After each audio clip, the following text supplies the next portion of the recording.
And we are live. Sunday Service episode number 7. This time on my own YouTube channel, the Hayjivepicks YouTube channel. Maybe we get some new viewers in here because we got a lot to talk about at UFC 300. We got the IG chat coming in as well. How are we doing tonight? I know this is Monday.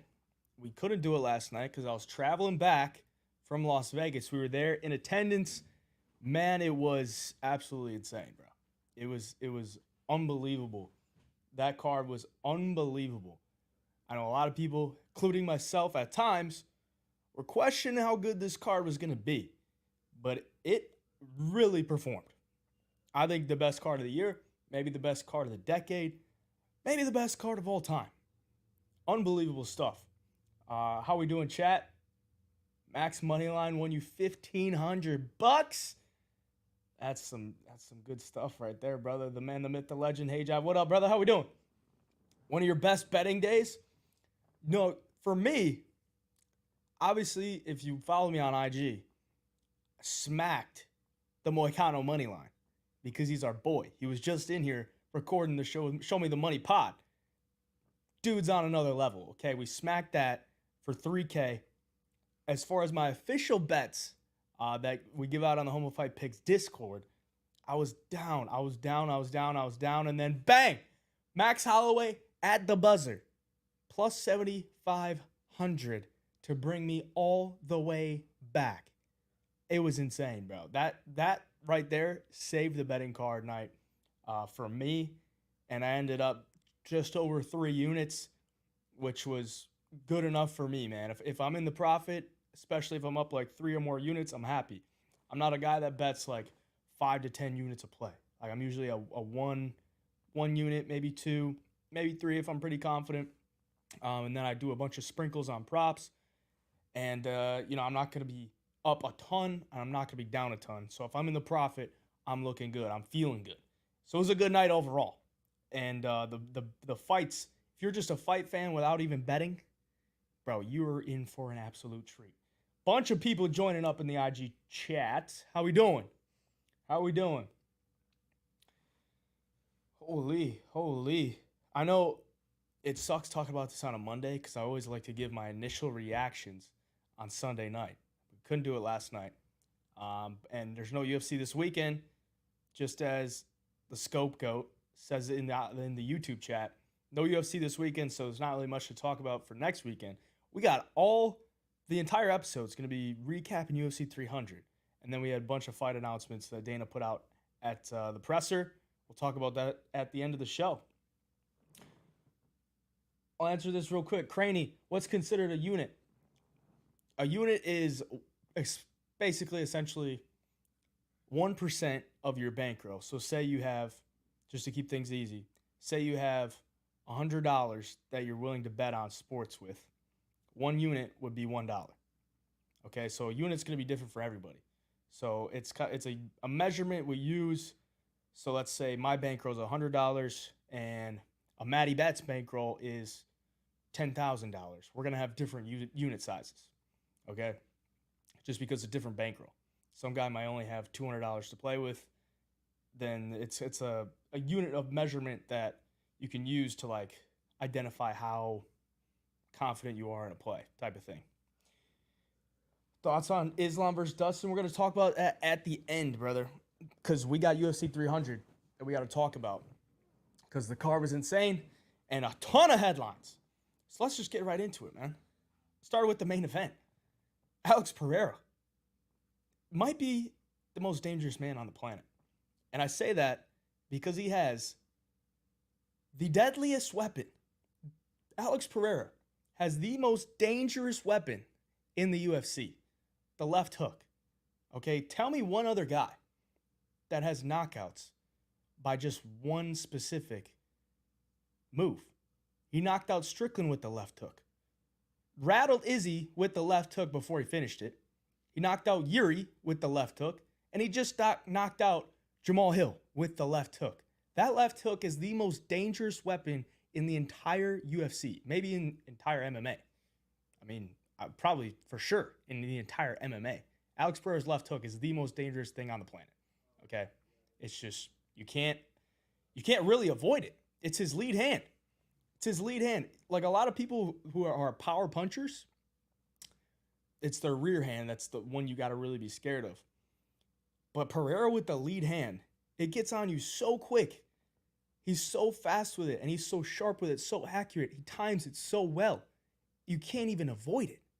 The fact that he's knocked out 4 guys with it in his 8 UFC fights, and 3 of them were title fights, like against the best competition, he's knocking guys out with one singular hand, his left hook.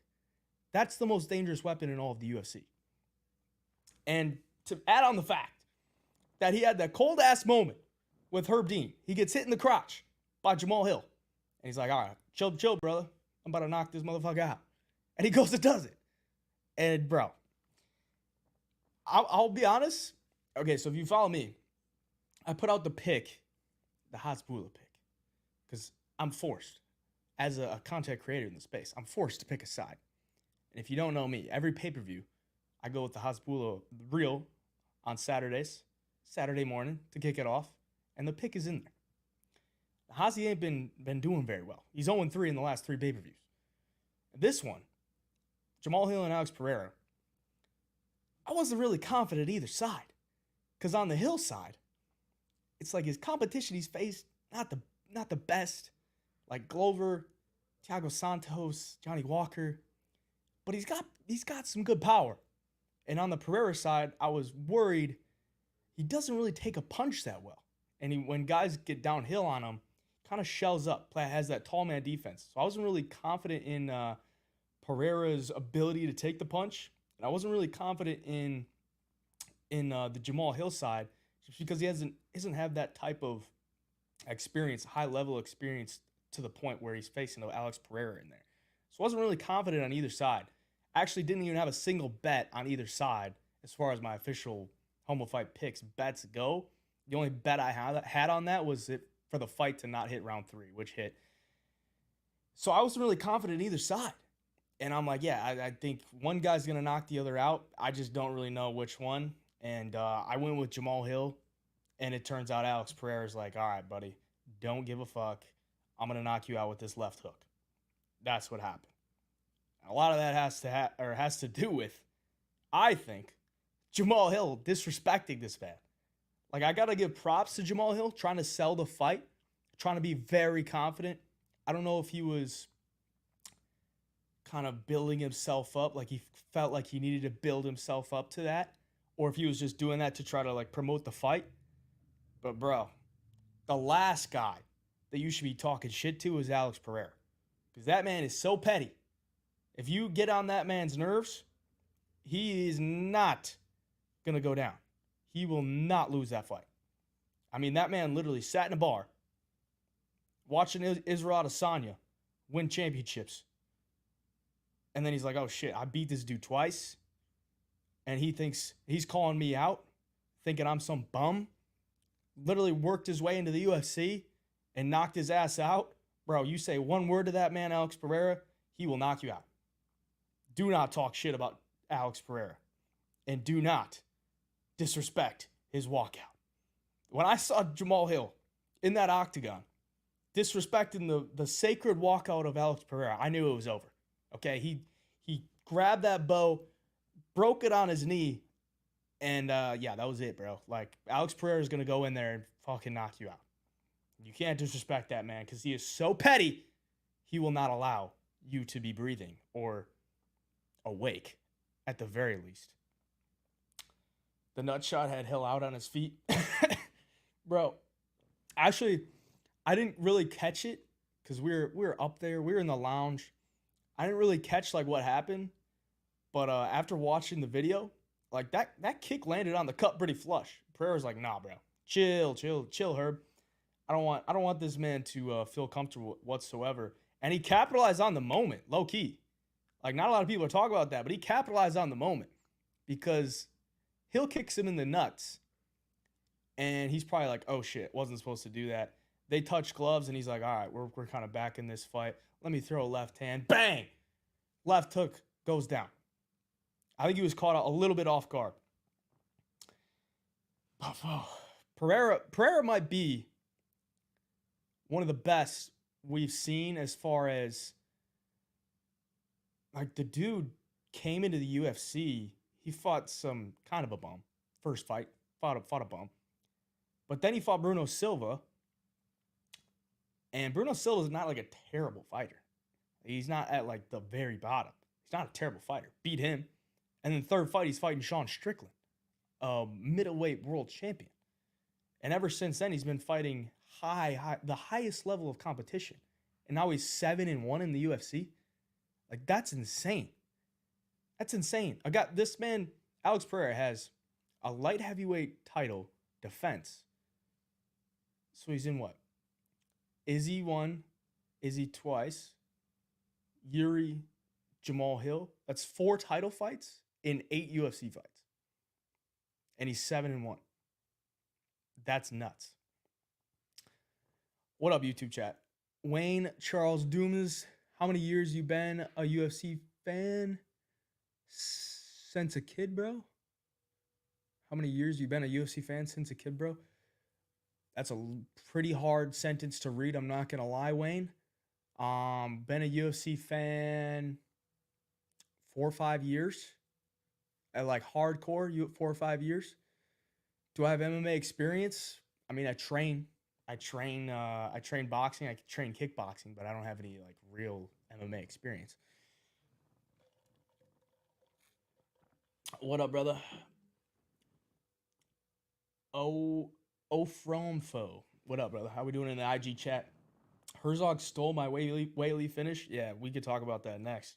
We won't spend too much time on that because it wasn't a very exciting fight.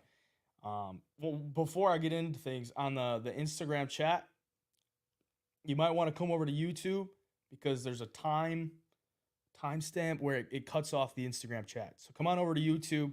The link is in the bio if you're in the Instagram chat. Go to my profile, click the link, join the YouTube chat because you don't want to get cut off and then you'll be missing stuff. Co-main event, or no, before we talk about the co-main event, we got to talk about Pereira and what's next for Pereira. He wants to fight at UFC 301, which is in, 3 weeks? I don't know if that's going to happen. I don't think there's anybody in the light heavyweight division that wants to step up on 3 weeks' notice to fight Alex Pereira. I know Pereira would be down.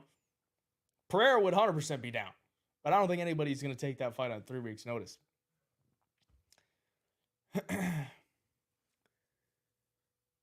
YouTube chat, that's a crazy fact. Alex ain't even 3 years. Yeah, bro. Ain't even 3 years in the UFC. That's nuts, dude. That's fucking crazy. The UFC struck gold with Alex Pereira. And Alex Pereira struck gold with the UFC because he was really a nobody before he got to the UFC. Now he's one of the biggest stars in combat sports. And the UFC bringing him in, and for him to be that big, they're like, holy shit, bro. Where's this guy been? We've been trying to build out Asanya, and now we got Alex Pereira, bro. Like, Alex Pereira seems to be the next big thing. And if he's not the next big thing, he's already the big thing. But what's next for Pereira? I would say you match him up with Ankalaev, because Ankalaev was in the title fight, went to a draw, just got a win over Johnny Walker. Pretty easy win for him. I think he's the next guy in line for light heavyweight. When do they make that fight? I hope to God it's not in Abu Dhabi, because if these Russian dudes, nothing against Russian dudes, but if these Russian dudes keep calling for fights in Abu Dhabi and these champions keep having to go into enemy territory to fight a guy and defend their belt in enemy territory, we're going to have some problems, bro. Ankalaev, you don't get to call the shots. Pereira will fight you wherever he wants. Let's just keep that all the way 100. The other question is, would Alex Pereira move up to heavyweight, and how would he fare at heavyweight? I don't think... It depends on the matchup, because if Pereira fights like an Aspinall, I think Aspinall would wipe him, bro. Like, Aspinall would just take his ass down. Aspinall's got great submissions. He's a true heavyweight. He would probably just dismantle him in a round, I would think. Now, I don't like to count out Alex Pereira. Maybe he could catch him with that left hook. But I think Aspinall would probably wipe him. But if you match up Pereira with a guy like Cyril Gane, I think he's got a good shot. I think he's got a real good shot because Cyril's not going to take him down. Cyril's a striker. And Cyril's doesn't have like the biggest punching power. Let's just keep it a buck. Like, he's not some guy that's knocking dudes out cold. I mean, he had to hit Sergey Spivak like 140 times before he put him out of there. So Pereira versus Gane, I think Pereira's got a great shot. Now, I don't think they're going to make that fight because Pereira's a champion. The only reason he would go up to heavyweight is to face another champion. And I don't think they're going to make the Aspinall versus Pereira fight because Aspinall, they probably know Aspinall would probably wipe him. And Aspinall doesn't really have an incentive for that fight. I don't know. I mean, maybe Aspinall was posted something about him looking at Pereira or something like that. So maybe. I know Aspinall wants a fight. He can't seem to find one. Maybe they do make that. But at heavyweight, Pereira would probably have some problems. The upside for Pereira being at light heavyweight and being at heavyweight is there's not really any good wrestlers. There's not. Like Ankalaev, I see you in the chat, Jared. You said Ankalaev beats him. Ankalaev has good wrestling, but he doesn't always use it. And I don't really see Ankalaev going in there shooting a takedown right away. Like, he usually stands and strikes with guys. Unless he's getting beat, like the Blachowicz fight, then he takes you down. But I don't really see Pereira beating Ankalaev for like 2-3 rounds. He's probably just going to knock him out in 1 or 2. So I don't think Ankalaev's really got the choice to go to the ground unless he goes in there from round 1. And he's like, I'm taking this guy down. I'm not messing with it. Maybe he does that. Maybe he's dumb and he doesn't. But I think that's still a solid fight.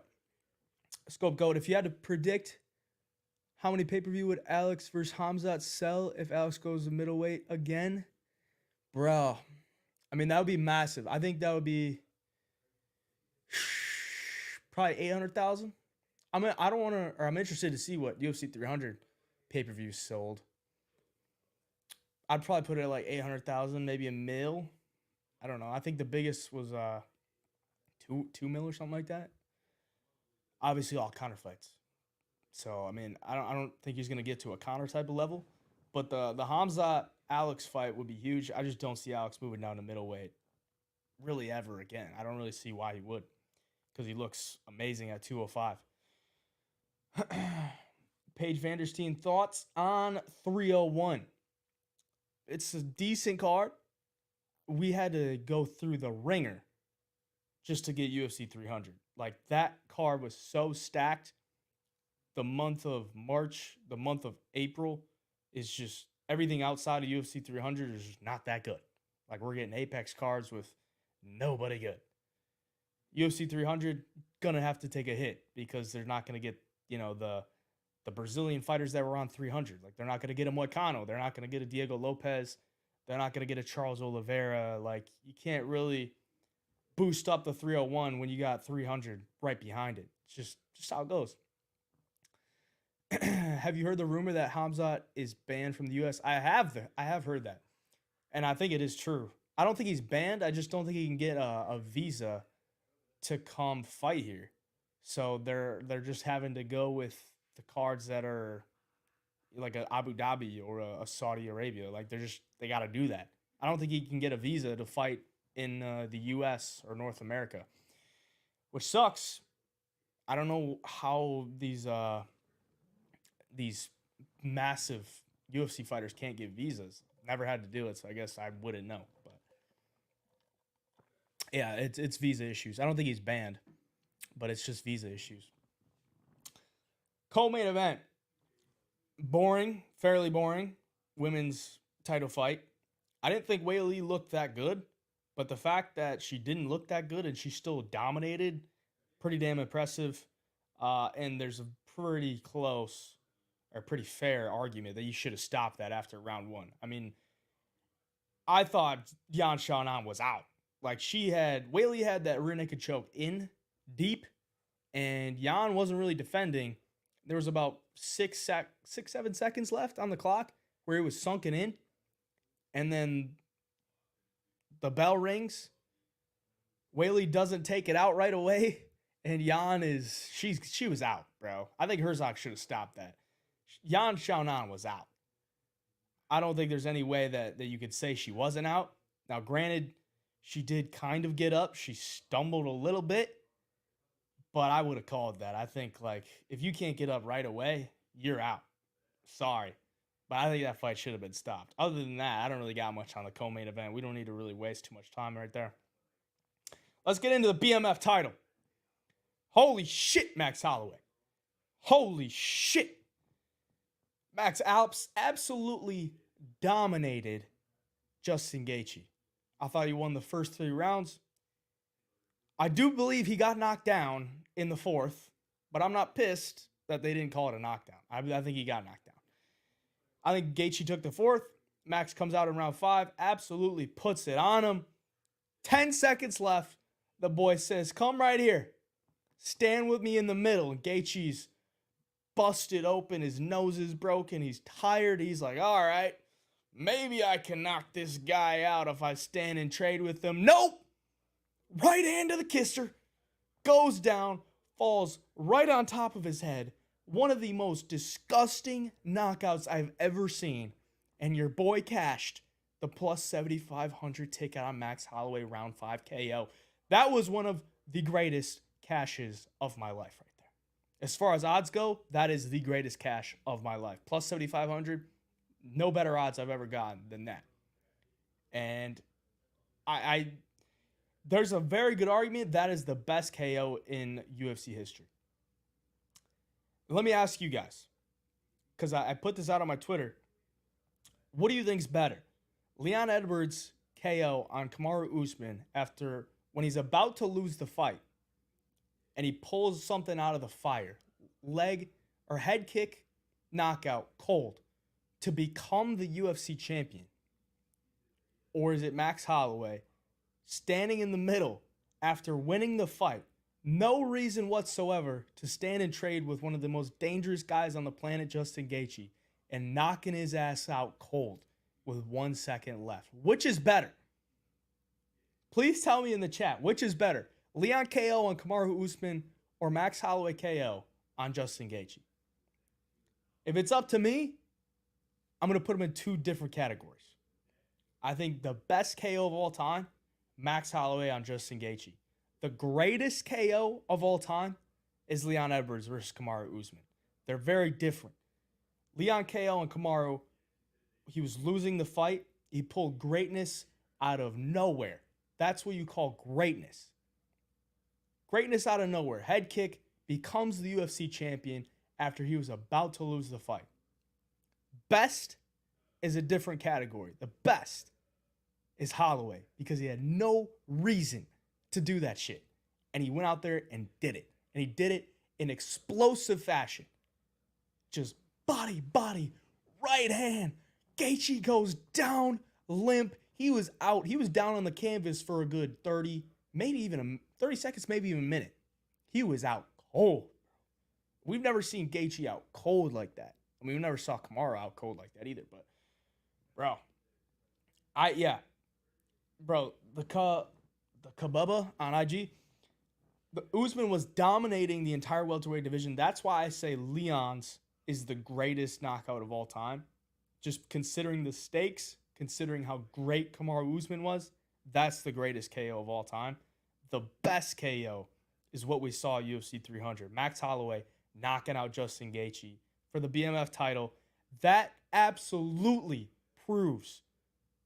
gives the significance to the BMF title. Because the BMF title is thought about as, it's thought about as a BMF, like bad motherfucker, but it's also like a title for guys that aren't holding a belt at the time, a true undisputed championship belt, and, you know, veterans of the game. That gave some real significance to the BMF title. That was what a BMF would fucking do. Stand there, even though you're up, 10 seconds left, let's fucking throw and knock the dude out cold. That is a BMF right there, bro. Insane stuff. Max is an absolute stud. The question is, what's next for Max now? Schmo Killer. Max not going to be at plus odds for his next 2 fights? Well, let's talk about that. Because Max Holloway, I believe, should capitalize on this and take on Ilya Topuria. He called for it as well, so he's in the same headspace. He wants Ilya Topuria.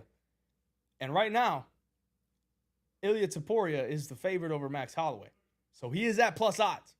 I think it's like plus 110, plus 120. Max Holloway is about a plus 120 dog right now. I just saw it before we started. Plus 120 dog to Ilya Topuria. Topuria's sitting at like minus 150. I think that is the biggest fight to make. Max Holloway versus Ilya Topuria. And it sucks for Volk because I know Volk wants that rematch. But if you're the UFC, you got to say, Volk, you take your time off. We're going to make this fight between Max and Ilya because it needs to happen. Max has been that guy for the longest time. Ilya just knocked out Volk, who beat Max 3 times. And Max just knocked out Justin Gaethje, a weight class up. And he's looking like an absolute stud. He's still only 32. You have to make Max Holloway versus Ilya Topuria. And if you're Max, you called for it. You want it. All the fans would want it. Please. Please. The Kababa, bro, I know Volk has done enough, man. He's done more than enough. But he could still take some time off. Let Holloway have the Topuria fight. And maybe it works out. Maybe it works out for him. Maybe Max beats him. Or maybe Topuria beats Max and Volk can still get his rematch. But I think Volk can still take some time off. You make Max versus Ilya later in the year. Maybe like September, maybe November, somewhere around that.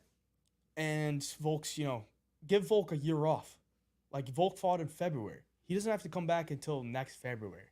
That's still a long time. I think that would be beneficial for Volk to take that time off. Max versus Ilya absolutely needs to happen. And if Volk wants to get back in there, you could still give him somebody like an Evloev, bro.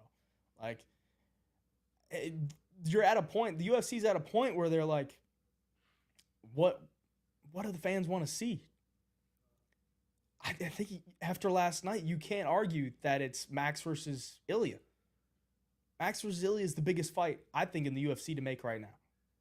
It would be absolutely huge. Jared says, I could see Max catching Ilya like Leon caught Usman. Really? With the head kick? I guess we've seen Ilya get dropped with a head kick before.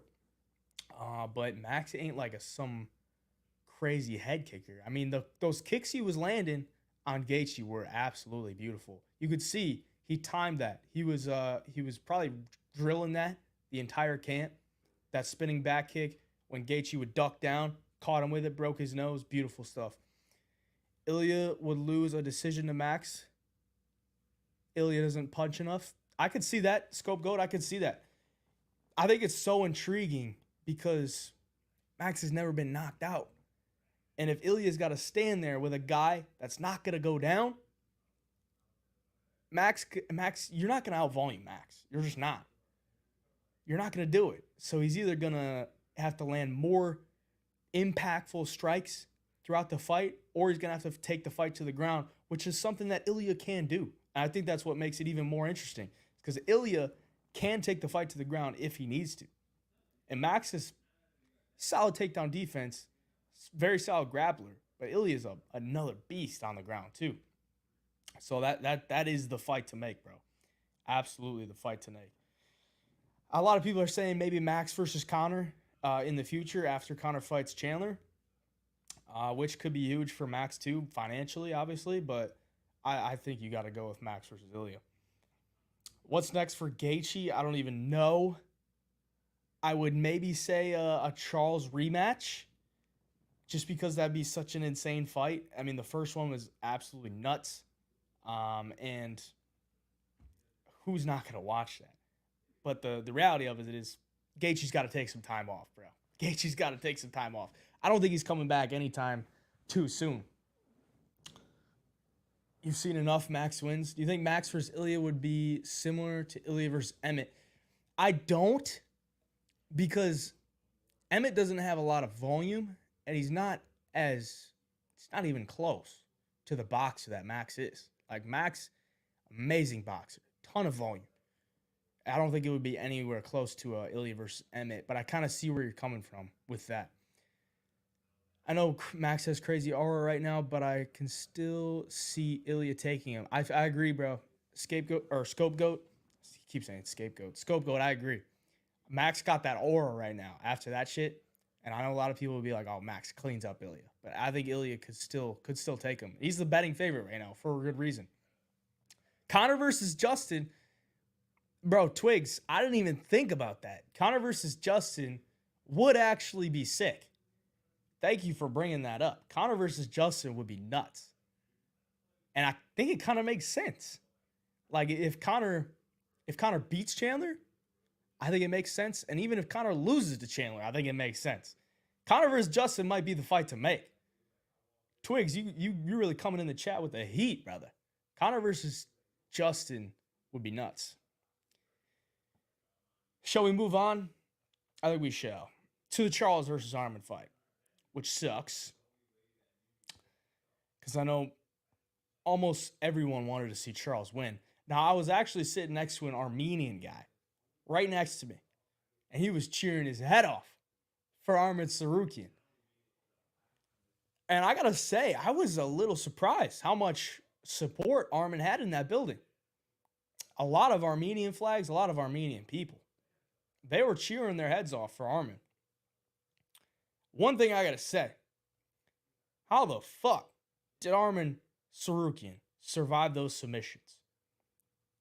Now, I watched a clip on Twitter of, I don't remember the name exactly, but he explained how Arman survived those submissions. And that guillotine, he said, Arman survived that guillotine submission from Charles because his shorts were loose. So if he had on those tight compression shorts that some of the fighters wear, Charles might have got it done. Because when Charles wrapped his legs around Arman, he slid off because of Arman's shorts were on loose. Or they're the looser fitting shorts, I should say. So his legs slid down, and he wasn't able to fully keep that guillotine because his legs fell down with the shorts. Arman lost his pants in there. I don't know how he survived it either way. Like, bro, you got to respect those guys, those wrestling type of guys. They just don't tap. You got to give them respect for that. And then in the third, when he had that Darce locked in, Arman had really good submission defense there just to survive. I thought Charles lost. I'll be honest. I do believe Charles lost. I thought he won the first. I thought Arman won the second and the third. I know you can give some good credit to Charles for that 30 second submission attempt at the end of round 3, but I don't think it won him the round. And I thought Arman won, but he didn't really impress. You know, like you go up against a guy like Charles, it's going to be a tough fight, but you're not going to really win any fans over by sitting in the guard, laying on him, landed some decent shots on the ground. I will give him that. He didn't really impress. I think it just should have been 5 rounds. A fight like that, a title contender fight or a title eliminator fight like that, it's got to be 5 rounds. I know they already had 3 5-round fights, but like, is anybody going to bat an eye on adding 2 more rounds to a Charles versus Arman fight? I don't think so. Title eliminator fight's got to be 5 rounds. Can't do 3. It felt a little like we were missing something. You know, after the 3rd round, we're like, all right, that was the fight, you know? And that sucks because the Charles Oliveira fight is never like that. And at the end of the 3rd round, I'm like, damn, like, why aren't they fighting 2 more rounds? You know, like I feel like Charles could maybe come on in the 4th and the 5th, make it a more exciting fight. But that was the end. So I thought it should have been 5 rounds. The biggest thing for this is the UFC asked Arman Tsarukyan immediately after the fight if he wanted the title shot against Islam on June 1st. That's insane. That's insane, bro. You're asking a guy right after he just got the biggest win of his career. Immediately after, you're asking him, do you want to fight June 1st for the title, which is in 7 weeks? And Arman declined. I thought that was a pretty smart thing to do, to decline that, because you don't want to face Islam on a 7-week camp And it probably wouldn't even be 7 weeks because he'd have to go right back into camp, right when he gets home. I thought it was smart for Arman not to do that. And I do believe if even if he doesn't take this, he says he's not taking it. If he doesn't take this fight against Islam on June 1st, I think he still gets the winner after that. I think that was probably the smartest thing Arman could do. Just say no, move on, and we'll play it by ear after that. Moving on. I guess let's answer some chats. People saying robbery is crazy, bro. Yeah, you got to be delusional, bro. Like I'm a delusional Charles fan as well, but that was not a robbery. I mean, I thought Arman clearly won the last two. Ilya will KO Max Holloway. P.S. Arman is... I got very shitty eyesight. I don't even know. That's some type of emoji. I don't know what that is. I'm sorry. Jared, what's next for Charles? I said Gaethje Charles rematch, but Twigs in the chat mentioned Gaethje versus Chandler. Gaethje versus Conor. I could also see Charles versus Conor as well. I think one of those guys could fight Conor. So if they don't fight each other, one of those guys could fight Conor. Big Twigs in the chat, coming with the heat. Appreciate you, brother. How much did you make over the weekend? Well, the big cash on Moicano helped a lot. I was in Vegas. I was playing table games. I gave a lot of it back. I probably made $3K, somewhere around there. 3,300, somewhere around there. Arman and Islam 2. I would love to see that in the future. I'd love to see that. Charles versus Gamrot. I wouldn't mind it. I wouldn't mind Charles versus Gamrot. Because y'all know how I feel about Gamrot. I'm sure he's a lovely guy. But I would love to see Charles take out Gamrot. I would love to see Gamrot shooting for legs and Charles Oliveira snatch up some type of submission on him. Okay? I would love to see that. Okay? Give me that. I don't care. I don't care. Give me a Charles versus Gamrot. Even though Gamrot would find a way to make that fight boring, kind of like Arman did.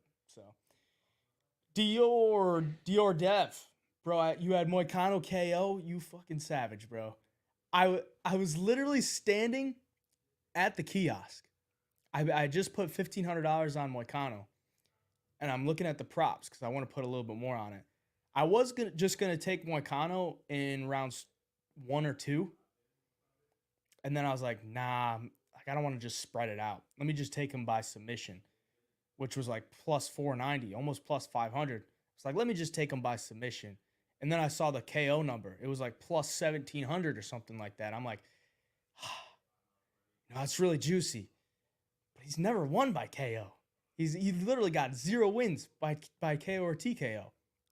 And I think Jalen Turner would probably give up his neck. He's got a pretty long neck. So I took him by sub.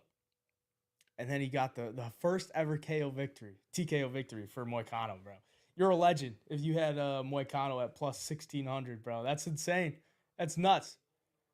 And good hit to you, brother. Good hit to you. Moving on, we got Bo Nickel, Cody Brundage. I was actually sitting right next. We were up in the lounge. We were sitting right next to Bo Nickel's mother and father, which is wild. And Bo Nickel's dad, I mean, you could tell. You could see the resemblance. Like, Bo Nickel's dad looks almost exactly like him if you add 25, 30 years. He actually looks like a Greg Paul. If you know who Greg Paul is, Jake Paul and Logan Paul's dad, Bo Nickel's dad looks like a Greg Paul. And he looks like Bo Nickel if you added 30 years. So I was sitting right next to them. And obviously they were cheering. And we were cheering for Bo as well. We had him by sub. And he got it done. I mean, he fought a guy in Cody Brundage that looked like he was fighting to not get finished. That's what I saw. Like, he was like, all right, I could maybe KO this guy, but after he gets me to the ground, I'm going to just try not to get finished. And he survived for round 1, gets to round 2. Bo Nickel finally finds the back, gets it locked in, and it's wraps. Bo wasn't satisfied with it, but, it is the experience, the cage time that he wanted. against a guy like Cody Brundage, who is dangerous, but, not like a great fighter. And Bo Nickel gets it done. Not much else to really say about that other than, Bo Nickel is that guy when it comes to that. I just take my fucking Zin out because I'm about to shoot it across the room. It's so dry in here. Your beard look like my ball hairs? Bro, I know. I got to trim this thing. Sorry, bro. I ain't got that dad testosterone yet. You know what I'm saying? Can't grow out a full beard. What's next for Bo Nickel? I put it on my IG. I said Andre Petroski. And the reason I say that is because he's got to fight a little bit up, like a little next step up, because the UFC's not going to rush him. I said Andre Petroski because he's on a 2-fight losing streak. The UFC's probably like, all right, let's give him somebody that is a wrestler, somewhat of a wrestler, not super dangerous on the feet, but is a little bit of a step up. I said Andre Petroski. I'll stand by that. I think that's a real matchup that the UFC could put together. Realistic for them. They're not going to rush him. That's just what it is. He's only got 6 fights now professionally. They're not going to rush him. You hope they drop Turner? What do you mean they drop him? Like, cut him? They definitely ain't going to do that. Twig said, I would love to see Max versus Sean O'Malley. I was thinking about that as well. That would be a sick fight. That would be a really sick fight. Just 2 guys that are so crisp, so fast. That would be a sick fight. Bo Boring Nickel is piece of poop. Bro, he's a wrestler. That's what he's going to do. I'm not going to lie. It's not like the most exciting, but he's damn good. Damn good. Is it Petroski or Arlovsky, who was the former champion before? That's Arlovsky. He's a heavyweight. Andrei Arlovsky, who's like 44 years old. They ain't giving him that. They ain't giving him Arlovsky because Arlovsky's a heavyweight. Petroski is the middleweight that just knocked himself out shooting for a takedown. That's a real fight that the UFC could make. I think so. Moving on. Yuri versus Rakic, bro. So a lot of people were on me for the Rakic pick because I put it in the many men parlay. And I'll be honest, boys. Like, I make that many men parlay. You're not going to hit many 3-leg parlays. And I make the many men parlay. Like, all right, these are 3 guys or girls that I think could win. Let's throw them in a parlay. It ain't like my most confident 3 picks. It ain't like this is 100% hitting. I literally say in the videos, in the caption, I'm like, don't tell. This shit ain't probably ain't going to hit. It's probably going to go 2 for 3. And more times than not, it goes 2 for 3. Now, the week prior, we actually hit. We went 3 for 3. But for this one, I'm like, I don't know. Could maybe hit, but probably not going to. So I put Rakic in there as the 3rd leg. And I actually did have a bet on Rakic. And, bro, Rakic looked like the true favorite in round number 1. Alexander Rakic, 10-9 on every single judge's scorecard in round 1. He was piecing up Yuri Prochazka. But Yuri don't give a fuck, bro. Yuri won that shit because he was more of a dog. It was dog versus no dog at the end of the day. Yuri Prochazka is a dog. And Alexander Rakic ain't a dog. Rakic ain't going to get hit with stuff and just keep marching forward. And that's exactly what Yuri's going to do. So Yuri gets it done in exciting fashion. Like, bro, Yuri's a fucking savage. And let me tell you this. The fact that Alex Pereira knocked out Yuri Prochazka after you see the shots that Rakic was landing tells you how much power Alex Pereira has. Because Rakic hit him with some big shots. Multiple big shots. And Yuri just ate that shit and kept coming forward. And the one big shot that Alex Pereira landed put him on the ground. And he landed those elbows. We're talking about UFC 295. Landed those elbows. And he was gone. So that tells you how much power Alex Pereira's got. Because Yuri ate everything that Rakic threw at him. And then some. Did Yuri get the 300K? I think he did. Yuri should have been on the main card. 100% agree, bro. I 100% agree. Yuri should never be on a prelim ever again. I know it was 300, but bro, he should have been on the main card. Bo Nickel should have been the featured prelim. Or lower. I mean, let's just be honest. I'm trying to give him like a bump down because he shouldn't have been on the main card. Yuri should have been on the main card, 100%. That fight was insane. One of the best fights of the card, I would say, just because those guys were throwing. Do you agree with Hill versus Yuri next? 100%. Scope Go, that's what I had on my IG. Yuri versus Jamal Hill was the fight that I wanted after Jamal won the title. And it was the fight that looked like it was going to happen. That fight needs to happen. Yuri Prochazka versus Jamal Hill needs to happen. That would be such a sick fight because both guys are going to keep the fight standing. And both guys are good strikers. And, bro, both guys got knocked out by Alex Pereira. So that's the fight to make. That's the fight to make. Jamal Hill versus Yuri Prochazka, 100%. Yuri just wins by being an absolute dog. That's how he wins. If you look at all of his fights, every single one of them in the UFC, he just wins based off being a dog. He gets hit.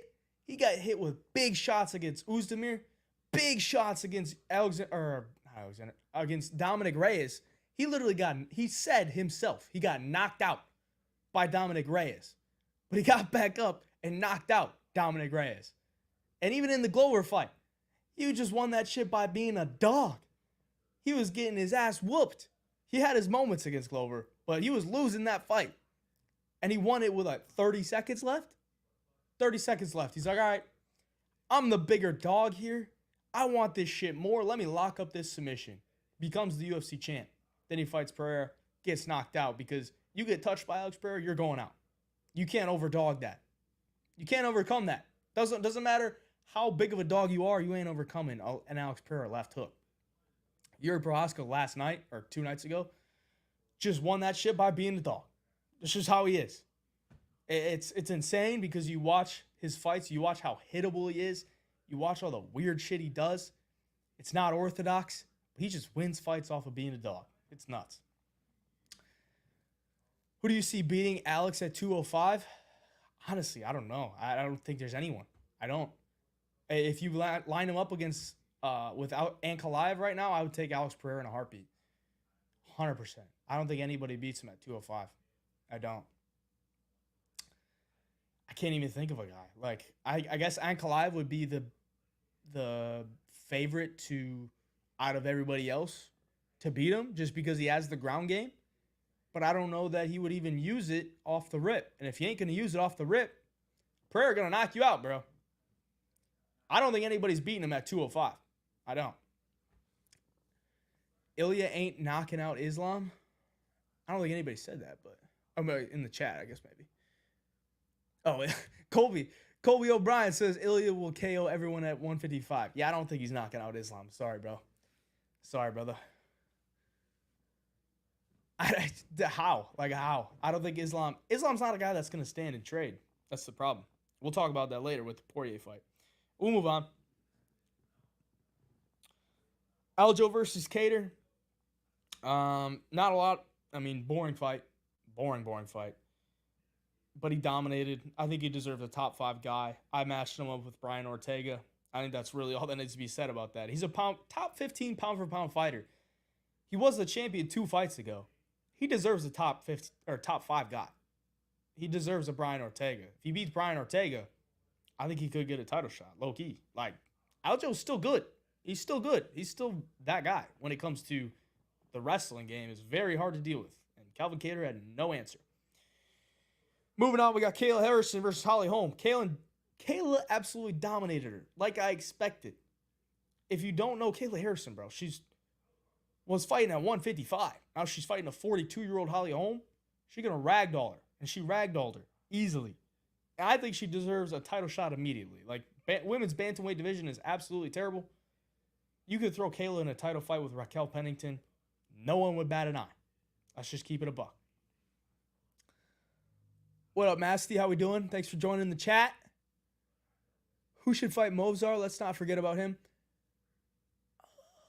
You know, who should fight Movsar? I said either Ortega to fight Movsar, or Volk to fight Movsar. One of those. I guess maybe you could make Movsar versus Aljo, maybe even. I don't know. I mean, there's a lot of options. Also, what's next for Diego? Let's talk about it, because that's the next fight. Diego fucking Lopez, the emo kid. Absolute superstar, bro. This guy is nuts. 3-1 in the UFC. Debut against Movsar Evloev. Nearly submits him. Arguable that he beat him by decision based on those submission attempts. Diego Lopez is a fucking savage, bro. That guy is one of the best finishers in the UFC right now. When it comes to getting people hurt and actually finishing the fight, Diego Lopez is at the top. He gets you hurt with something, he's finishing you. He gets you in a submission, he's finishing you. Unless you're Movsar Evloev, okay? And at the time, that was like a knock on Movsar, that he went to a decision with this guy making his debut and didn't really look that good, nearly got beat by this guy and Diego Lopez, who nobody really knew. But that win for Movsar Evloev ages beautifully, because he beat Diego Lopez. I think he beat him. And Diego Lopez looks like a fucking savage, bro. I mean, he's going to be ranked in the top 15 now. And only lost in the UFC is to Evloev. One of the best finishers out there. I believe. Who did I match him up with? Who did I match him up with? What do you guys think is next for Diego? Let me just check my my post from earlier. Diego. Oh, yeah. I matched him up with Calvin Kattar just because I wanted him to get another finish. Not gonna lie. I'm not gonna lie. Like, you could maybe catapult him in, like, even further against, like, a Josh Emmett or something, like Diego versus Josh Emmett. But I think a good matchup for Diego, if you want to keep building him, you want to give him fights that are, it's somewhat tough in the top 10, but winnable fights for him, a fight where I think he would be favored, you give him a Calvin Kattar. Calvin didn't look like he had any answer for the grappling last night. You put Diego against him, he's got to worry about those heavy hands, the finishing ability, and the submissions. I think Diego wipes him. He could get Giga. I could see Diego versus Giga. That was one that I was considering as well. Or a Barbosa, maybe.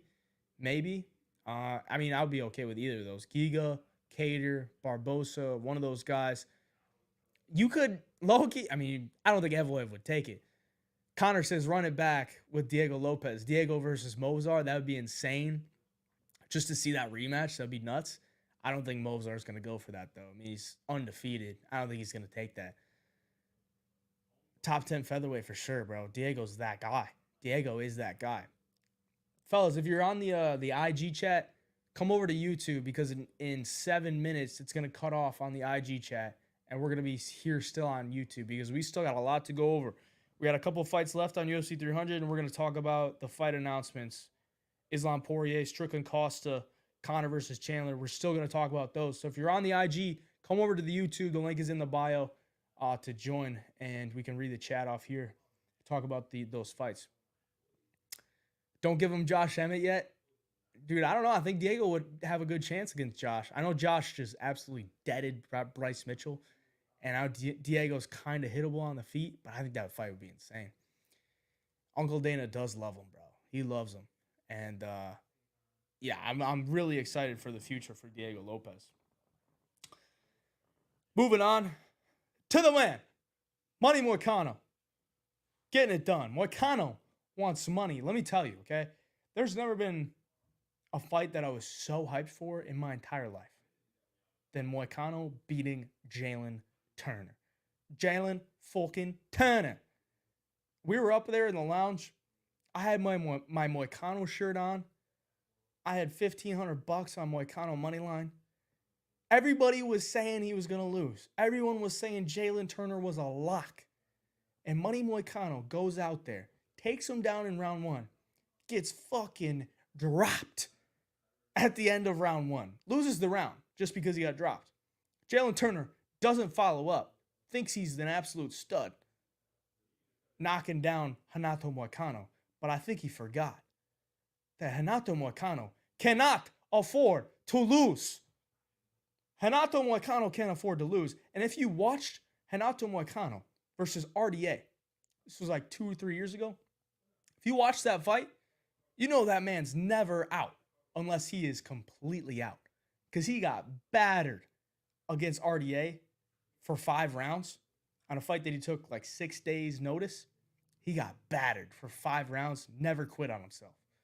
Jalen Turner knocks him down. You know Money Moicano ain't quitting. He comes out in round 2, and he looked confident. He looked confident on the feet in round 2. Eventually gets him down to the ground and pounds him out. Bro, I've never been more hyped in my life for a fighter to win than Money Moicano last Saturday. That shit was nuts. I lost my voice. I never lose my voice. I could go on for hours. I've never screamed harder in my life, bro. Renato Moicano was fucking, he got the boys hype. Money Moicano getting it done. Biggest underdog cash of the night. I think there was only 2 dogs, or maybe 3. I think Yuri was a slight dog. But it was Moicano was the biggest underdog that won on the night. Then it was Max, and then it was Yuri. So Moicano had the biggest upset on the card.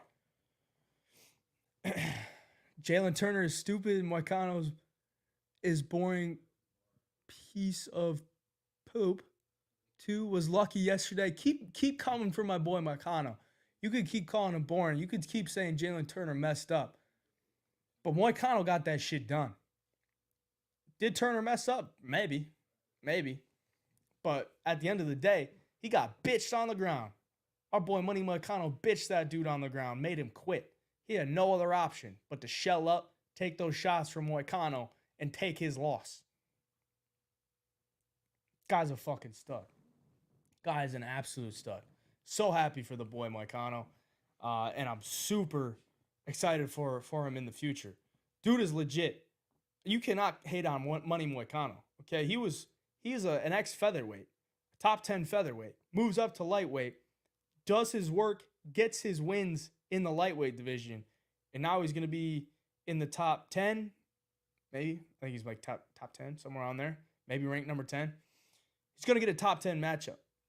I think he should fight Beneil Dariush. He's calling for Charles Oliveira.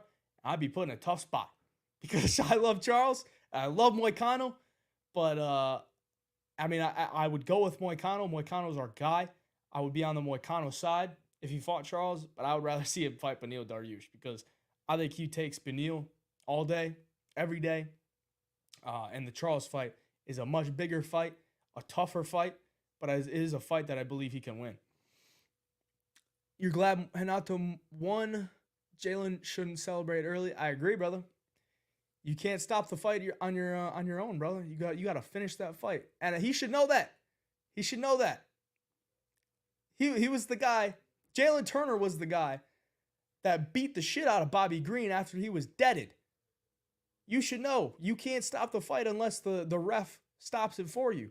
So if you knock down Renato Moicano, what are you doing walking away? You got to finish the fight. He didn't do it, and he paid the price for it. Sorry, Jalen, you're walking home with a loss. Our boy Money Moicano is walking away with the win. Never doubt that, man, ever again. Moicano, Brazilian. Yes, he is Brazilian. IG viewers, we got 90 seconds, less than 90 seconds before this cuts off the IG live. Come over to YouTube. Link is in the bio. Sunday Service. Click that. Join here on the YouTube, and we still got some fight announcements to talk about. We don't got to go over the Andrade Rodriguez fight. That was Bobby Green versus Jim Miller. Jim Miller looked good in the first round. Nearly got him out of there. Hit him with some good shots. Then took an absolute beating. That was tough to watch because Jim Miller, he's old. Bobby Green, old as well, but he put it on him, bro. He put it on him. And a good bounce back win for Bobby. And sucks to see Jim Miller lose on 300, man. Figgy versus Cody. Figgy lost the first round, I thought. I thought Cody looked pretty good in round 1. And then Figgy just, he's like, all right, I'm probably losing here on the feet. I got to take this dude to the ground. And he got it done. Got it done in round 2. Good win for Figgy. Cody. A matchup for Figgy, I want to see Figgy fight Petr Yan next. I know Jan's out for a while, so maybe that won't happen. But I would love to see that. And for Cody, a matchup for him, I would love to see Cody take on Pedro Munoz again. Because Pedro knocked him out, what was that, 4 or 5 years ago when he was on his knockout losing streak. Pedro knocked him out, and I would love to see Cody right that wrong, just because that's probably a fight that intrigues him. And, it's a fight that kind of makes sense. Like, Munoz is towards the bottom of the top 15. Cody just fought Figgy, who was top 10. And I think that's a fight that makes sense for Munoz and for Cody. Hey, Brad, can you